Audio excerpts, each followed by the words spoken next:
Okay, so this is my front porch short story. Today is the cemetery appointment.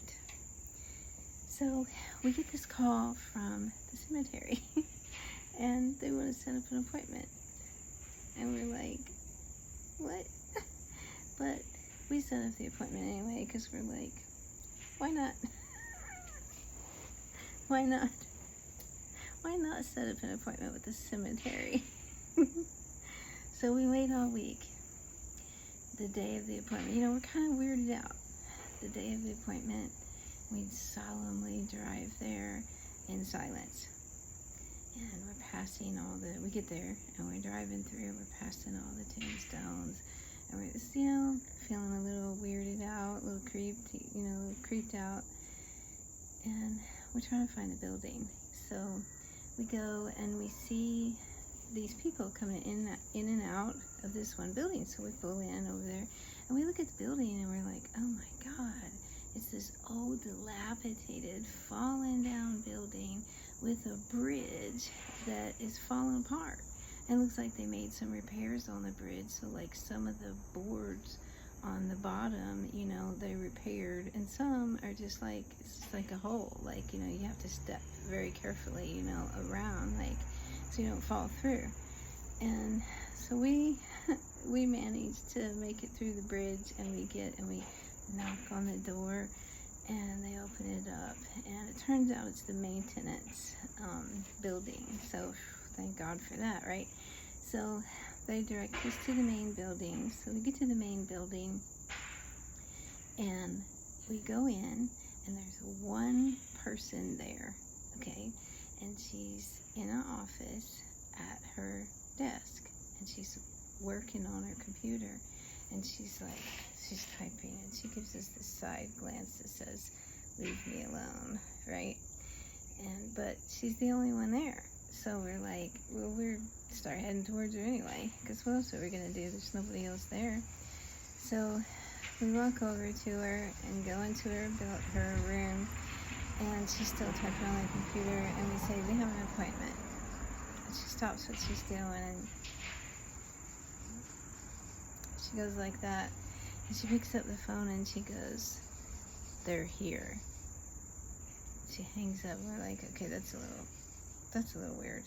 So she takes us to the elevator, and she gets in. She gets in the elevator with us, and she presses this button, and all of a sudden, as the doors are closing, she jumps out of the elevator, right? And the doors close, and we look to see what button she pressed, and it says basement. And we're like, oh, hell no. We're in a cemetery, and we're going to the basement for an appointment. And why did she just jump out? So we're like all scrambling. We're like, one out. Like, oh my God, what's on the other side, And so we're freaking out. We're like jumping all over each other, trying to,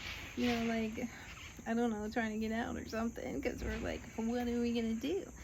So, the elevator door opens, and there's this dark hallway. And here comes this old man. He's hunched over, and he's wearing this dusty old suit, and he's just walking really slow, like this. And he just walks past us, right? And he doesn't say a word. He's just, walking like this. And we're like, oh my God, it's creepy. And so we step out into the hallway, like we're kind of like this, because we're like, freaking out. And there's this woman at the end of this long hallway, and she starts coming towards us. And so we're like, okay, she looks decent, okay, this is making us feel better, we're starting to feel better because she looks like, this a normal person. So she comes up to us and she's like, can I help you? And we're like, yeah, we have an appointment. So she heads towards these double doors. And she goes down this dark, room. She goes through this dark room and gets to the double doors, and she opens it up, and we see somebody on the other side in a lab coat. And we can see this metal tray with sharp instruments on it, and we're like, the hell is that, right? and she says, they're here. Well, at this point, we're all freaking out. Okay, we're like, oh my God, and we're like scrambling, we're like trying to get back to the elevator, and we're like tripping over each other, like trying to get out of there. And then all of a sudden we hear a response. So we just like, we stop for a minute because we want to hear what this person has to say in the lab coat. You know, we're stuck down there anyway, right?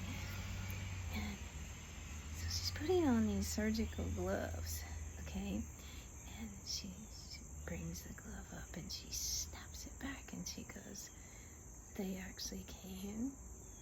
And we're like, oh, hell no. So we're all like, ah! We're trying to get to the elevator and stuff.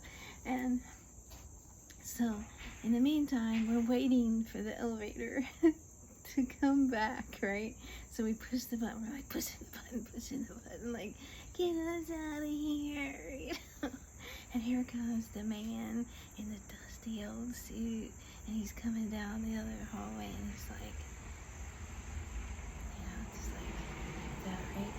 And we're like, ah! We were like freaking out, trying to get out, you know? And the elevator wouldn't freaking open.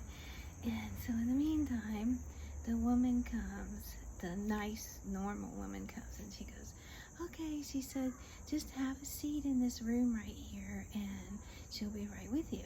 So we go into the room, because, you know, the elevator door didn't open, and so we go into the room, and there's this long wooden table, and we're sitting there waiting, and, you know, we're kind of creeped out, but then we're kind of saying to ourselves, okay, this is normal. It's not normal. I mean, who has an appointment at the cemetery, and who actually goes, right? But we did. But anyway, so the woman comes in, and it turns out that they're updating their family, all the records in the cemetery, and so she just wanted to know about our previous family members that were there, and she just wanted to make sure that they had all the right records. But I thought it made for a great story. Tell me what you think in the comments below.